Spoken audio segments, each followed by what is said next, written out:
A partir de agora, você ouve Revista Espírita, O Tesouro Esquecido. Apresentação, Mário Arias.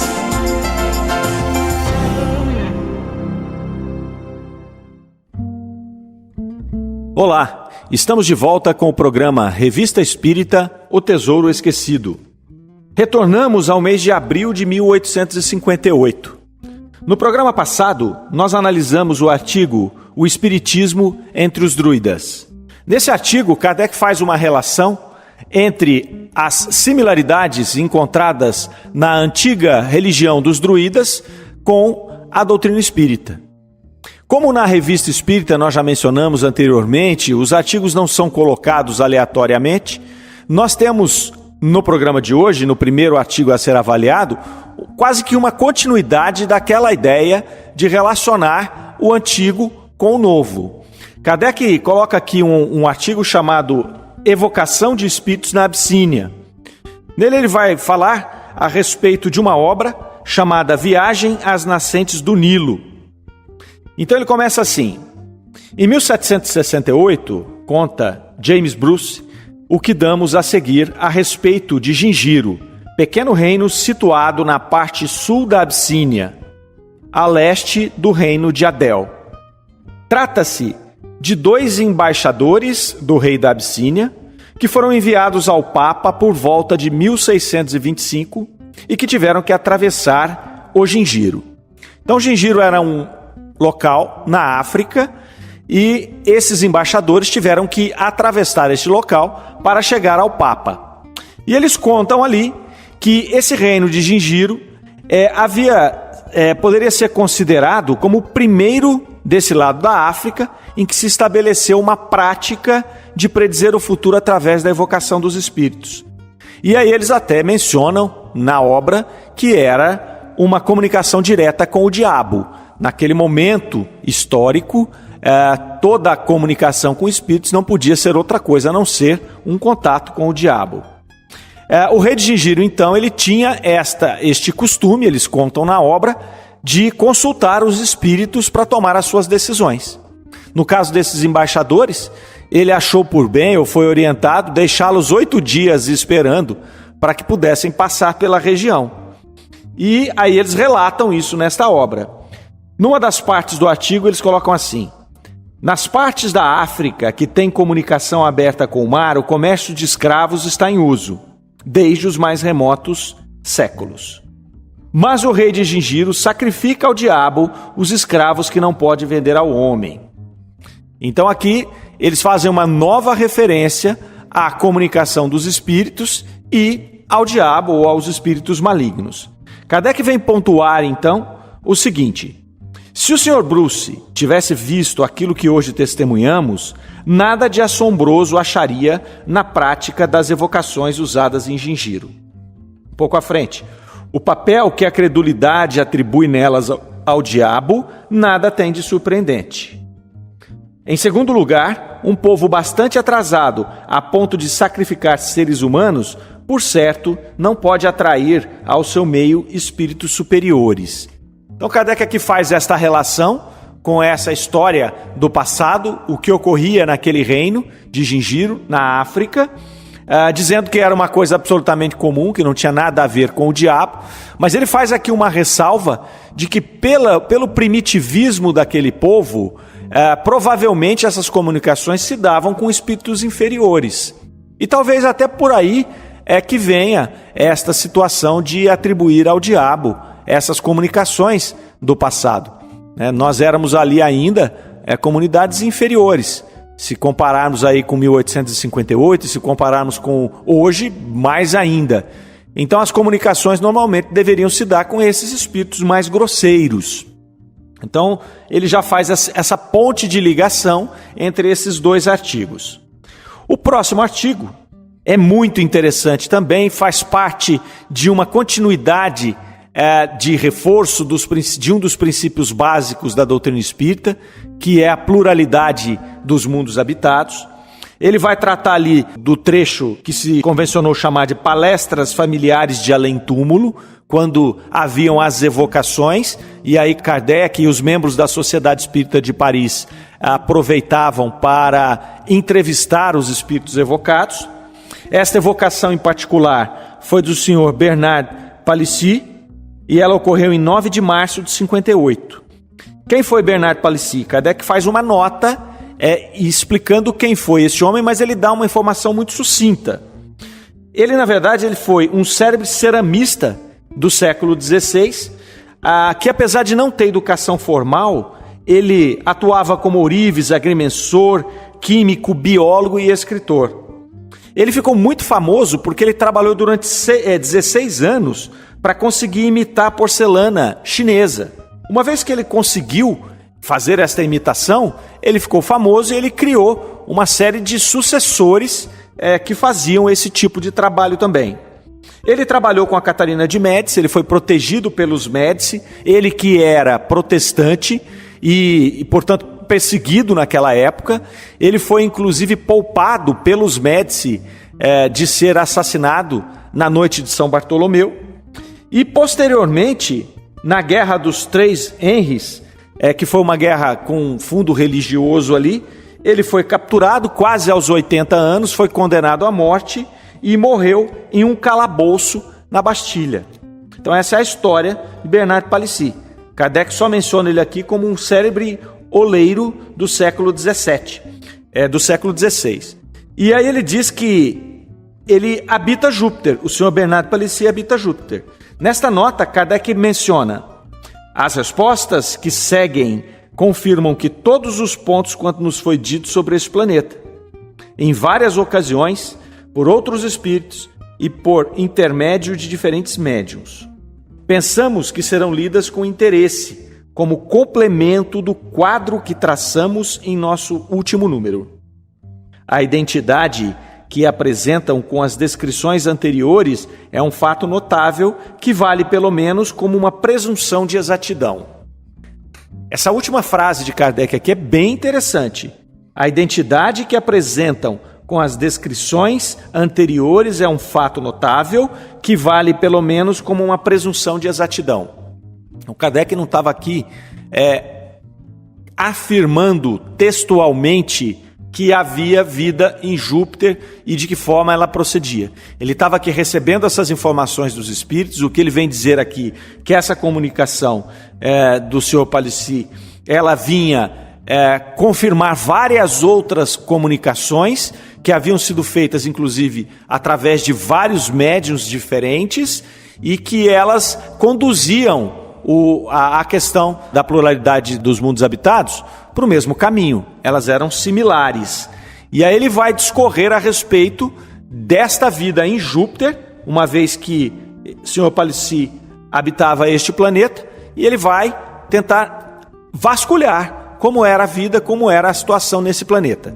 Aqui a gente faz um pequeno parêntese para poder novamente convidar o leitor a refletir sobre essa questão dessas informações dos espíritos, porque nós somos, como espíritas, muitas vezes questionados com relação a estas afirmações ou colocações, principalmente contidas na Revista Espírita.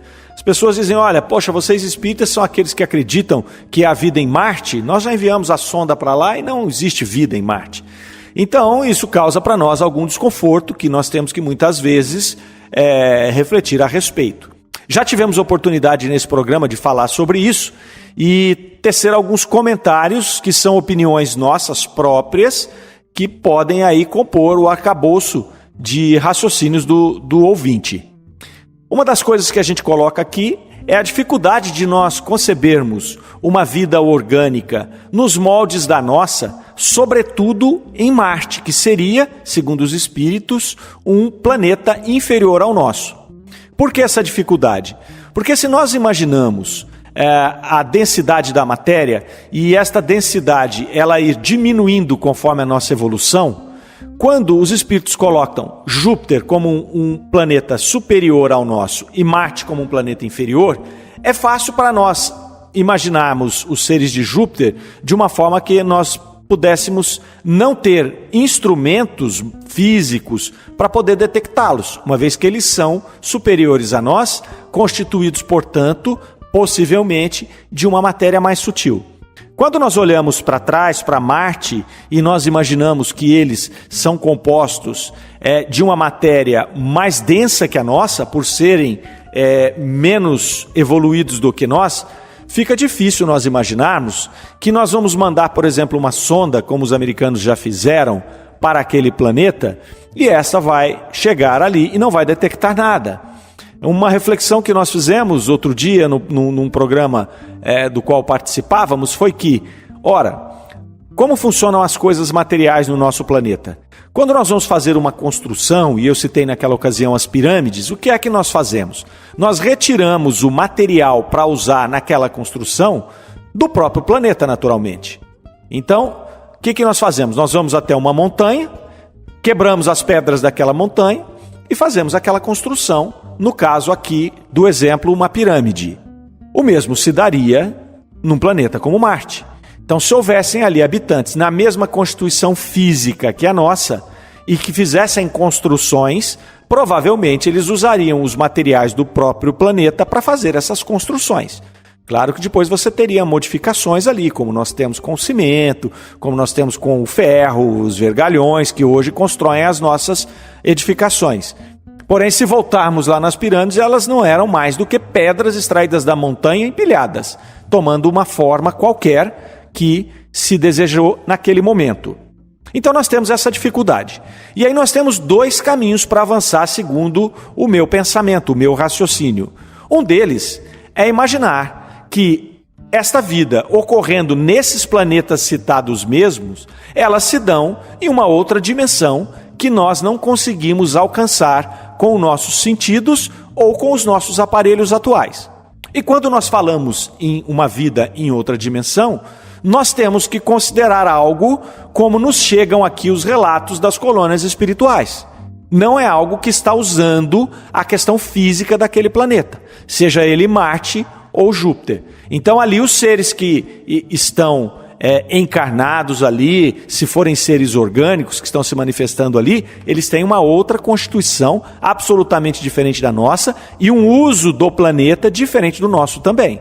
Então nós teríamos que remontar a algo parecido com as colônias espirituais, que é algo material, segundo os relatos, e que a gente não consegue perceber.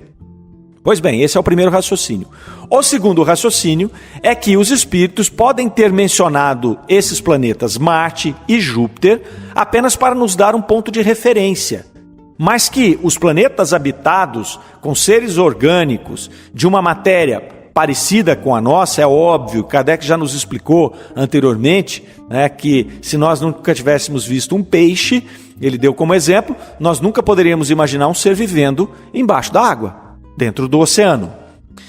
Então é óbvio que são diferentes, mas a matéria do peixe é a mesma matéria do nosso planeta, é o mesmo fluido planetário que aqui está, que é um variante do fluido cósmico universal, mas adaptado à psicosfera, à situação do planeta em que ele está se manifestando.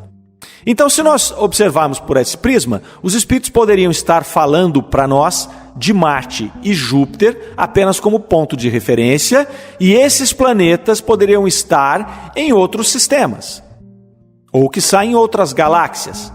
Se nós observarmos a quantidade de sistemas planetários que nós temos só na nossa galáxia, que é a Via Láctea, são milhões. Se nós observarmos quantas galáxias nós temos, são bilhões. Então nós podemos, se nós tivermos um planeta habitado para cada sistema, como o nosso é o solar, se nós tivermos um planeta habitado e outro, nós estamos falando em trilhões de planetas. Então eu acho que está bom para a evolução dos espíritos. Então, de qualquer linha de raciocínio que você vai seguir, eu acho que você pode escolher aqui lhe aprouver, até porque nós não temos ainda conhecimento para poder afirmar sobre um ou outro processo. Mas o que nos interessa, e o que foi o que interessou a Kardec quando ele codificava a doutrina espírita, é identificar quais são as características desses mundos, para que ele pudesse classificar, para que ele pudesse colocar o planeta Terra no seu ponto ali, onde nós nos encaixamos nesses mundos em evolução. Então nós estamos ali no meio entre um mundo menos evoluído, como é o que se citou como Marte, e nós estamos abaixo de um mundo mais evoluído como Júpiter. E que nós somos ainda um planeta bastante imperfeito. Então ele foi traçando esse paralelo para demonstrar como que os seres evoluem dentro dos seus planetas e também, como Santo Agostinho muito bem colocou em uma mensagem no Evangelho segundo o Espiritismo, os planetas também vão evoluindo, assim como os seres que ali habitam. Se formos imaginar o planeta Terra há 100 mil anos atrás, por exemplo, nós vamos ver que o planeta era brutal, ele era mais denso do que agora, ele sofria cataclismos o tempo todo, os animais que ali habitavam eram animais também mais embrutecidos, e com o tempo, com a evolução, as coisas vão se acalmando, as coisas vão se desmaterializando, elas vão perdendo esse embrutecimento. É um processo natural de evolução, tanto dos seres como dos mundos em que esses seres habitam.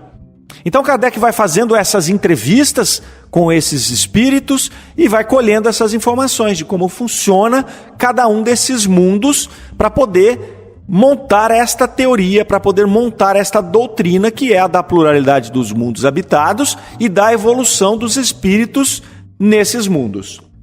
Vamos então à evocação do Bernard Palissy e vamos observar que Kardec começa perguntando a ele como foi a transição, uma vez que ele foi um espírito que atuou no planeta Terra e que foi para um plano superior, para um mundo mais evoluído. Ele começa então na primeira pergunta: onde te encontraste ao deixar a Terra? Resposta: ainda me demorei nela. Número 2: em que condições estavas aqui? Sob o aspecto de uma mulher amorosa e dedicada. Era uma simples missão. Essa missão durou muito? 30 anos, disse o espírito. Número 4: lembras-te do nome dessa mulher? Resposta: era obscuro. Pergunta número 5: agrada-te a estima em que são tidas as tuas obras? Isto te recompensa os sofrimentos que suportaste? Olhem a resposta. Que me importam as obras materiais de minhas mãos? O que me importa é o sofrimento. Ele que me elevou. Vejam a profundidade desta resposta. É interessante porque o Espírito já mostra aqui para Kardec que ele não desencarnou como o senhor Palissy e já foi endereçado a Júpiter, o planeta superior que ele se refere. Ele passou aqui por uma outra encarnação, sob a forma de uma mulher que ele define como amorosa e dedicada, que viveu 30 anos. E ele não dá nenhuma informação a respeito da individualidade dessa pessoa. Quem ela era, não faz nenhuma diferença para ele. E Kardec então menciona a obra, que é uma coisa que nós, ainda espíritos inferiores, muito presos à matéria, nós damos muita importância ao legado. Então, nossa, qual foi o legado que esse espírito deixou no planeta Terra? Qual foi a sua obra? Se foi uma obra científica, uma obra de arte, o que quer que seja. E aqui o Espírito diz, olha, isso não me interessa, não tem nenhuma importância o que eu fiz com as minhas mãos. O que importa é o sofrimento que me fez elevar. Então, aqui ele pode estar juntando os dois sofrimentos, o sofrimento que ele teve no final da vida, e se nós formos olhar a biografia desse espírito, do Sr. Palissy, nós vamos ver que ele teve uma vida bastante atribulada. Ele teve problemas financeiros, ele teve problemas com a família, justamente por conta desses problemas financeiros. Ele passou esse longo tempo, aí 16 anos, tentando fazer aquela imitação da arte chinesa. Então ali ele teve uma série de sabores. Depois, pelo fato de ter sido protestante, no mundo predominantemente católico, ele foi perseguido, ele teve que ali, se livrar da noite de São Bartolomeu. Então foram várias dificuldades que culminaram na sua prisão, condenação e morte no calabouço. Depois, com esta mulher que ele citou, viveu apenas 30 anos, deve também ter tido ali a sua cota de provas, mas isso é que foi importante. Foi isso aí que determinou a passagem dele para um plano superior. Não foi o que ele fez como artista. Isso é importante. A nossa construção é uma construção espiritual. Nós usamos a matéria, nós usamos os nossos dons materiais para, obviamente, adquirir, para transmitir conhecimentos, mas o mais importante é a nossa evolução espiritual. Isto aí é que vai determinar a nossa passagem ou não para um plano superior. Vamos à pergunta de número 6. Com que fim traçaste pela mão do senhor Vitorien Sardô os admiráveis desenhos que nos deste sobre o planeta Júpiter, onde habitais? Resposta: com o fim de vos inspirar o desejo e de vos tornardes melhores. E aqui Kardec tem uma nota, tem uma nota do editor aqui de rodapé, falando que Vitorien Sardô, médium psicógrafo que trabalhou com Allan Kardec, embora não soubesse desenho, foi instrumento para os esplêndidos desenhos, quadros de cenas de outros planetas. Foi membro da Academia Francesa e um dos mais fecundos comediógrafos franceses. Foi a nota do tradutor aqui. Então, Vitorien Sardô não era desenhista e ele desenhou mediunicamente esses quadros aqui, que foram classificados como esplêndidos quadros de cenas de outros planetas. Então ele foi um instrumento que, mesmo sem ter o dom do desenho, conseguiu desenhar esses esplêndidos quadros. É um fato importante, uma nota que chama a nossa atenção e que faz com que a gente dê um destaque a ela aqui, porque isto é uma comprovação da mediunidade. Porque desenhar não é uma tarefa fácil. Quem não tem o dom do desenho, eu, por exemplo, não tenho o dom, então o que eu consigo fazer é aquele patinho com o número 2, aquele gato com as bolinhas, é o que eu consigo fazer. Então aqui, esse indivíduo que não tinha o dom do desenho, ele, através de uma comunicação mediúnica, ele desenha cenas de outro planeta. Então já é difícil você, não tendo o dom do desenho, copiar alguma coisa. Você imagina você tirar uma cena de outro planeta, que com certeza tem diferenças muito fortes com relação ao que nós conhecemos aqui, o que nós vivemos, e isso dificulta muito o trabalho mediúnico, quando os espíritos tentam passar uma ideia que nós não temos referência. Por isso nós mencionamos ali a hipótese deles estarem se referindo a Marte e Júpiter para nos dar um ponto de referência, mas essa é uma hipótese apenas minha. Então, nós sempre precisamos aqui, no planeta Terra, no nosso estágio evolutivo, de pontos de referência. É muito difícil para nós podermos descrever algo que a gente não tem vivência, que nós não temos conhecimento. E aí Kardec começa esta entrevista aprofundando-se nas questões referentes ao planeta Júpiter, onde esse espírito dizia habitar. Ele começa perguntando sobre o estado físico do globo. Pergunta de número 8 aí. Pode-se comparar a temperatura de Júpiter à de nossas latitudes? Resposta: não. Ela é suave e temperada. É sempre igual, enquanto a vossa varia. Lembrai-vos dos campos elíseos, cuja descrição já vos fizeram. Olhem a pergunta de número 9. O quadro que os antigos nos deram dos campos elíseos seria resultado do conhecimento intuitivo que eles tinham de um mundo superior, tal como Júpiter, por exemplo? Resposta: do conhecimento positivo. A evocação permanecia nas mãos dos sacerdotes. Então aqui Kardec faz um link com o artigo anterior e com o artigo da semana passada, que nós analisamos da semana passada dos druidas.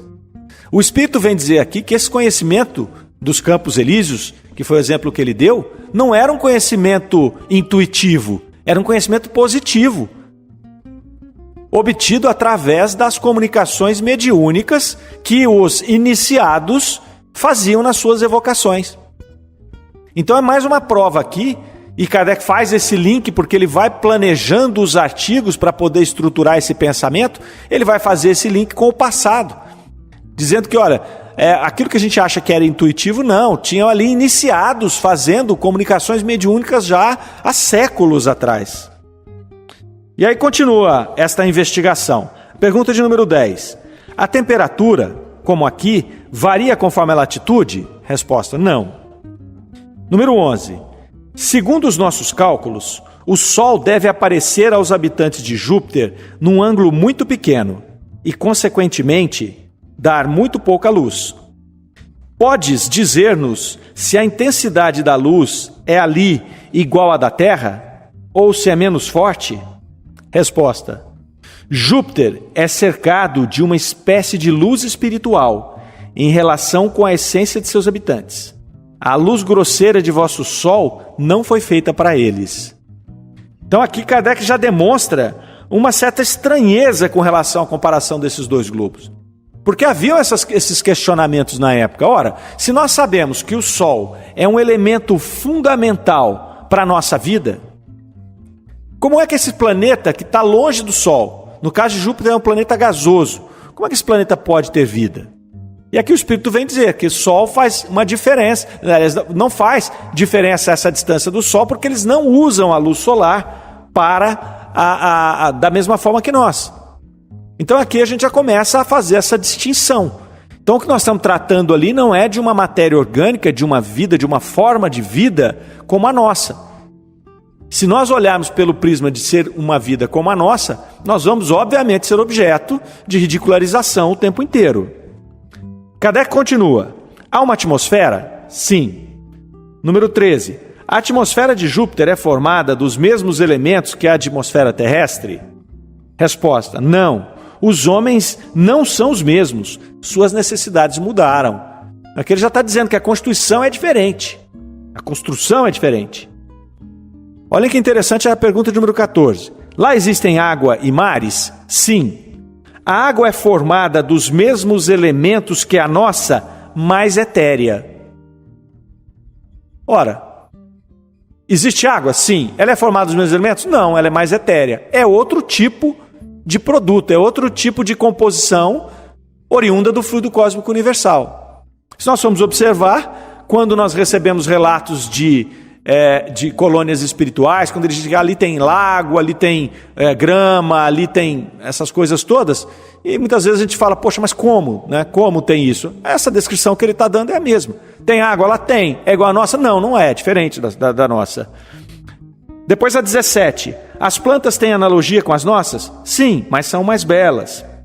Na 16, ele vai dizer assim, há vulcões? Resposta: não. Nosso globo não é atormentado como o vosso. Lá, a natureza não teve suas grandes crises. É a morada dos bem-aventurados. Nele, a matéria quase não existe. Muito interessante. Leva-nos a uma impossibilidade de compreensão. A matéria quase não existe. Então seria uma encarnação em um local onde a matéria é muito mais sutil que a nossa. Então aquilo que nós imaginamos ser uma encarnação grosseira como a nossa, nós pegamos o nosso corpo, a gente vai lá, belisca, a gente sente dor.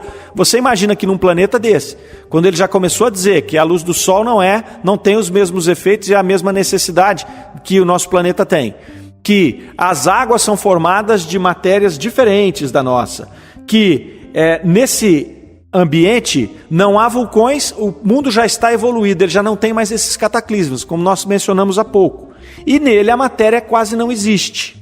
Então é bastante interessante, porque ele vai mostrando para nós as diferenças entre esta matéria que nós conhecemos e a matéria desses mundos superiores, sejam eles onde estiverem, materialmente falando, a sua localização exata. Aí ele vai falar agora, começar um conjunto de perguntas relacionando com o estado físico dos habitantes de Júpiter. É a pergunta de número 18.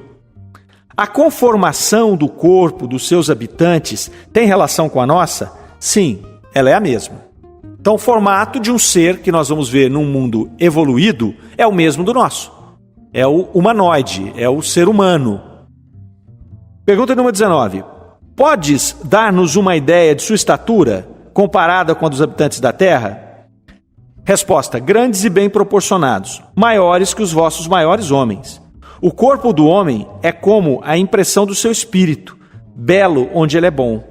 O invólucro é digno dele, não é mais uma prisão. É diferente então, né? Nós estamos aqui encarnados numa prisão, nós somos dependentes do nosso corpo físico.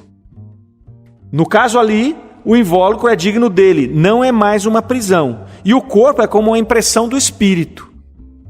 Então, a gente percebe que aquele corpo ali, ele tem uma influência do espírito maior do que a nossa.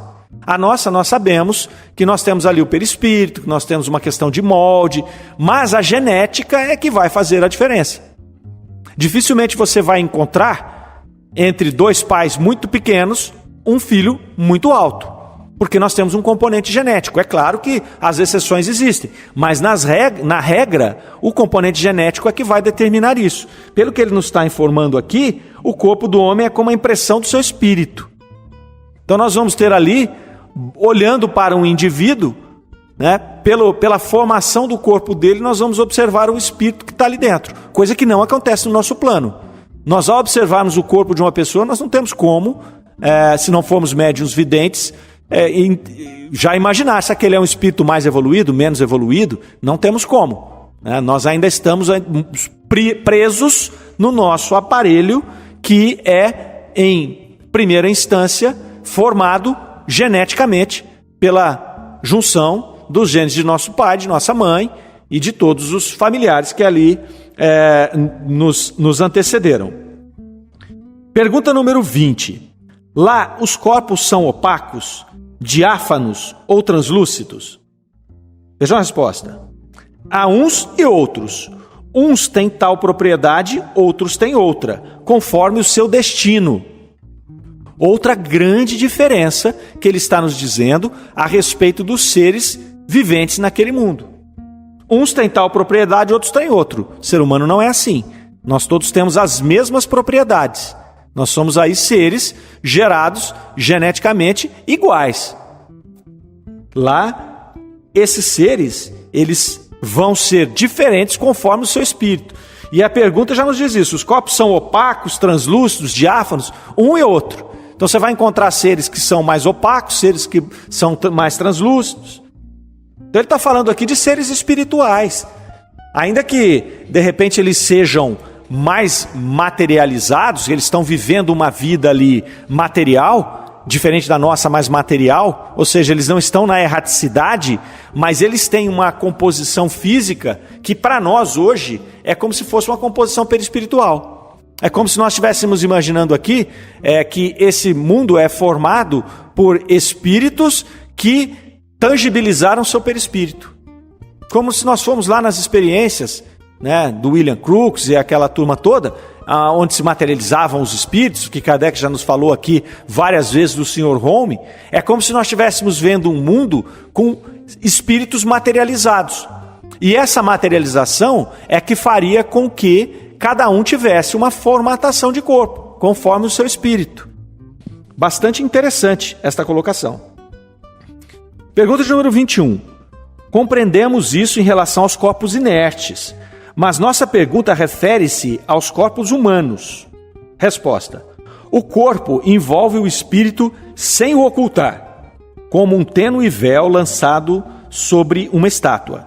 Nos mundos inferiores, o envoltório grosseiro oculta o espírito aos seus semelhantes, mas os bons nada mais têm para se ocultar. Podem ler reciprocamente seus corações. O que aconteceria se assim fosse aqui? Então ele vai mostrar para nós que esse corpo que mostra, né, as características do espírito, ali nesse mundo evoluído ele pode ser assim, mas que no nosso mundo não poderia. Vamos imaginar aqui se fosse assim.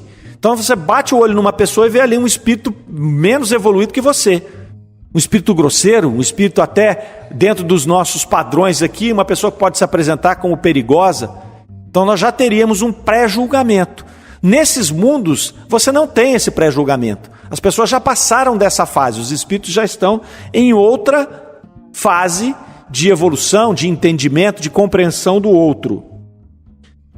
Vamos à pergunta de número 22. Lá existe diferença de sexo? Resposta: sim. Por toda parte onde existe matéria, esta é uma lei da matéria.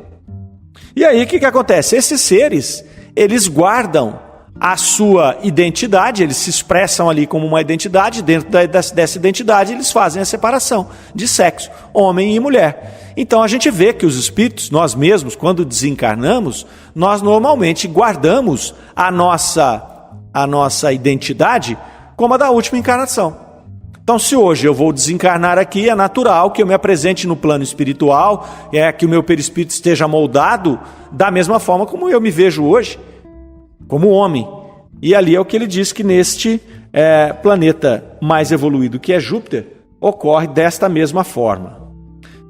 Nós vamos então encerrando o nosso programa de hoje por aqui. Nós não terminamos de avaliar este artigo, nós vamos fazê-lo com muita calma, vamos continuar na semana que vem, na pergunta aí de número 23, onde ele vai falar da alimentação desses espíritos, depois ele vai discorrer sobre os animais de Júpiter, depois ele vai falar do estado moral dos habitantes, e assim ele vai nos dando um panorama deste planeta em que esse espírito habita e também uma visão do que é um mundo mais evoluído que o nosso. Então nós agradecemos a presença de todos, nós desejamos que vocês passem bem esta semana, que estejam conosco no próximo programa e fiquem com Deus.